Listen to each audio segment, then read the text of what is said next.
करेंगे ऑर्गेनेली इंशाल्लाह। Thank you. सबसे पहला है एंडोप्लाज्मिक रेटिकुलम। अच्छा, एंडोप्लाज्मिक रेटिकुलम के बारे में आपको पता है, it is single membrane bonded, double membrane bonded या नॉन मेम्ब्रेन बॉन्डेड। तो कौन सा होगा? शाबाश, सिंगल नहीं, डबल मेम्ब्रेन बॉन्डेड। ओके, अगर डबल मेम्ब्रेन बॉन्डेड, एक तो है हमारे पास, बस वो डिस्कस नहीं करूंगा क्योंकि वहां पे हम डिस्कस कर चुके हैं। अच्छा बेटा, endo mean inside, plasmic mean cytoplasm, और रेटिकुलम मीन चैनल्स। तो बेटा these are network of membrane bonded channels which are spread throughout the cytoplasm. Let suppose ये हमारे पास सेल, ये हमारे पास न्यूक्लियस, और इसमें क्या है? मेम्ब्रेन बॉन्डेड चैनल्स, इसी तरह तमाम उसमें क्या है? स्प्रेड है, और इनको हम क्या कहते हैं? क्या कहते हैं? Endoplasmic reticulum. इसका एक साइड प्लाज्मा मेम्ब्रेन और दूसरा साइड जो है अक्सर किसके साथ अटैच हो जाता है? ज्यादातर किसके साथ अटैच हो जाता है? न्यूक्लियर मेम्ब्रेन के साथ अटैच होगा। अच्छा, फिर क्या है एंडोप्लाज्मिक रेटिकुलम? तो बेटा एंडोप्लाज्मिक रेटिकुलम को अगर देखा जाए तो डबल मेम्ब्रेन बॉन्डेड है, और इसके मेम्ब्रेन को हम कहते हैं क्या? मेम्ब्रेन जो इसका है इसको हम क्या कहते हैं? सिस्टर्नी। तो बेटा ये सिस्टर्नी जब आ जाए तो this is also the membrane we call the cisternae, जो है membrane of endoplasmic reticulum. Also Golgi bodies, वहां पे भी हम डिस्कस करेंगे कि cisternae is also the membrane of what? We call the membrane of what? Golgi bodies. Okay, तो इसके मेम्ब्रेन को हम क्या कहते हैं? सिस्टर्नी कहते हैं। अच्छा, फिर अगर देखा जाए एंडोप्लाज्मिक रेटिकुलम को, एंडोप्लाज्मिक रेटिकुलम को, तो एंडोप्लाज्मिक रेटिकुलम हमारे पास जो है वो दो किस्म के होते हैं। एक है स्मूथ एंडोप्लाज्मिक रेटिकुलम और एक है रफ एंडोप्लाज्मिक रेटिकुलम। एक है स्मूथ एंडोप्लाज्मिक रेटिकुलम, एक है रफ। अब स्मूथ को स्मूथ क्यों कहते हैं? स्मूथ के ऊपर कोई राइबोसोम नहीं होता, तो देयरफॉर इसका जो सरफेस होता है वो स्मूथ होता है। लेट्स सपोज ये। और रफ को रफ क्यों कहते हैं? तो इसके ऊपर हमारे पास क्या होते हैं? राइबोसोम होते हैं। इसके सरफेस के ऊपर क्या होते हैं? राइबोसोम्स होते हैं। तो इस वजह से इसको हम क्या कहते हैं? क्या कहते हैं? लेट्स सपोज ये हमारे पास क्या है? रफ एंडोप्लाज्मिक रेटिकुलम, और ये दोनों हमारे पास क्या है? ये स्मूथ एंडोप्लाज्मिक रेटिकुलम। तो ये जो स्मूथनेस या रफनेस है, it is due to the presence और absence of ribosome on its surface. Okay, फिर स्मूथ एंडोप्लाज्मिक रेटिकुलम क्या रोल प्ले करता है और रफ एंडोप्लाज्मिक रेटिकुलम?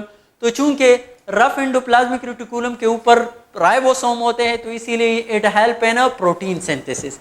ये प्रोटीन सिंथेसिस में हेल्प करता है। ओके, प्रोटीन सिंथेसिस असल में काम है किसका? राइबोसोम का, चूंकि वो यहाँ पे मौजूद है तो उसके साथ हेल्प करता है। अच्छा, स्मूथ एंडोप्लाज्मिक रेटिकुलम ये क्या करता है? Lipid synthesis. क्या करता है? Lipid synthesis.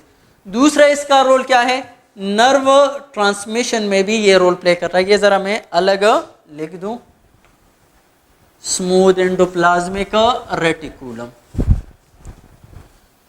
तो बेटा स्मूथ एंडोप्लाज्मिक रेटिकुलम, एक का मैंने कहा इसमें क्या है? हमारे पास लिपिड सिंथेसिस।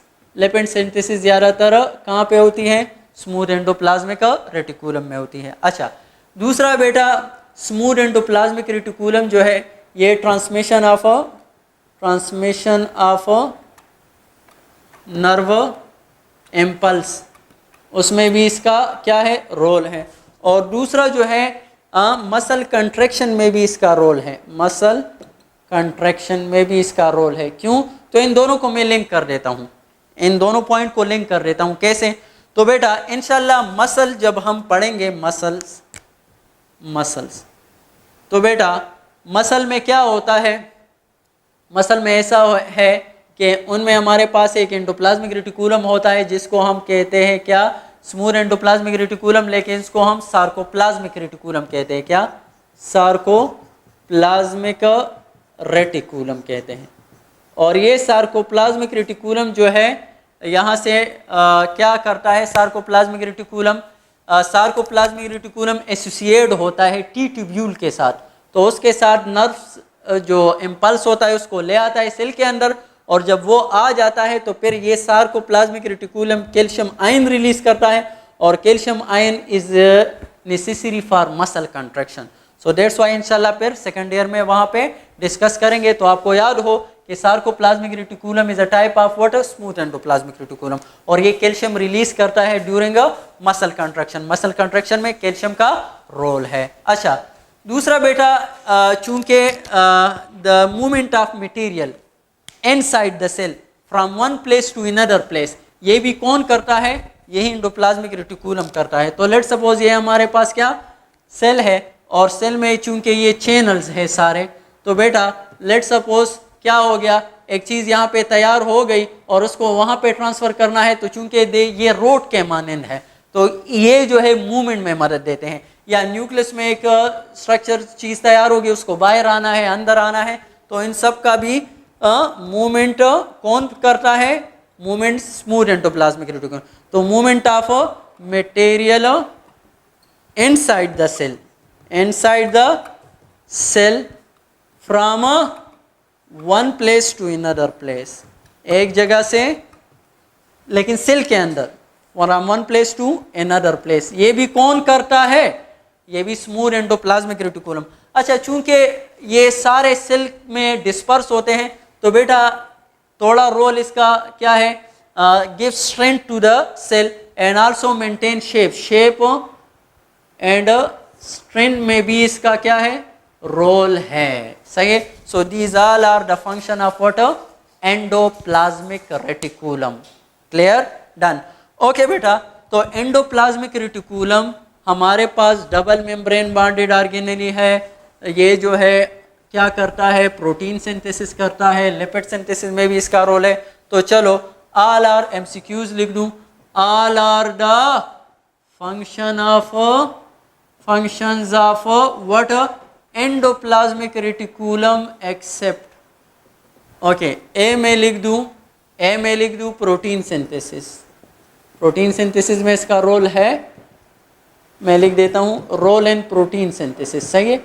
अच्छा, दूसरा जो है बी में लिख दूं लिपिड सिंथेसिस, लिपिड सिंथेसिस। अच्छा, सी में लिख दूं मसल कंट्रैक्शन, वो है। और चौथा में लिख दूं बेटा क्या, हमारे पास let's suppose polysaccharide synthesis, polysaccharide synthesis. Okay, तो इसमें से कौन सा है, पॉलीसेकेराइड सिंथेसिस यहाँ पे नहीं होती, बाकी ये सारे जो है हमारे पास फंक्शन ऑफ वो क्या है, एंडोप्लाज्मिक रेटिकुलम। तो एज अ होल, हाँ, फिर इसमें ये फंक्शन है किसका, रफ एंडोप्लाज्मिक रेटिकुलम को, और ये दोनों फंक्शन है किसके, स्मूथ एंडोप्लाज्मिक रेटिकुलम। तो एज अ होल ये तीनों फंक्शन है। डन।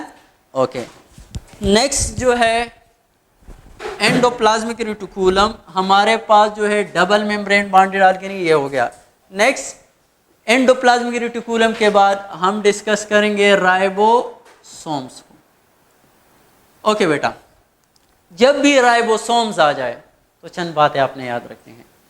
राइबोसोम को राइबोसोम क्यों कहते हैं, तो बेटा राइबोसोम, राइबो मीन राइबोस और सोम मीन बॉडी। तो बेटा इसमें हमारे पास राइबोस शुगर होता है, इस वजह से इसको हम राइबोसोम कहते हैं। चलो, कब डिस्कवर हुआ था, कैसे, आपको पता है, फर्स्ट लेक्चर में हमने इसकी बात की थी। अच्छा, राइबोसोम जो है हमारे पास, इसके बारे में चंद बातें, unique characteristics ribosome. Ribosome is the only cytoplasmic organelle which is present both in prokaryote and eukaryote. यह हमारे पास कहाँ पे मौजूद होता है, present both in prokaryotic cell and eukaryotic cell. Okay, prokaryote. बाकी हमारे पास कोई भी साइटोप्लाज्मिक ऑर्गेनेली हमारे पास मौजूद नहीं होता, प्रोकैरियोट में, यूकैरियोट में होता है। तो ये वाइड है जो कि दोनों में मौजूद है। अच्छा, फिर उसके बाद जो है प्रेजेंट एंड प्रोकैरियोट, दूसरे इसकी यूनिट स्मॉलेस्ट ऑर्गेनेली, क्या है, सबसे स्मॉलेस्ट ऑर्गेनेली है, साइटोप्लाज्मिक ऑर्गेनेली में सबसे स्मॉलेस्ट साइटोप्लाज्मिक ऑर्गेनेली है। डन।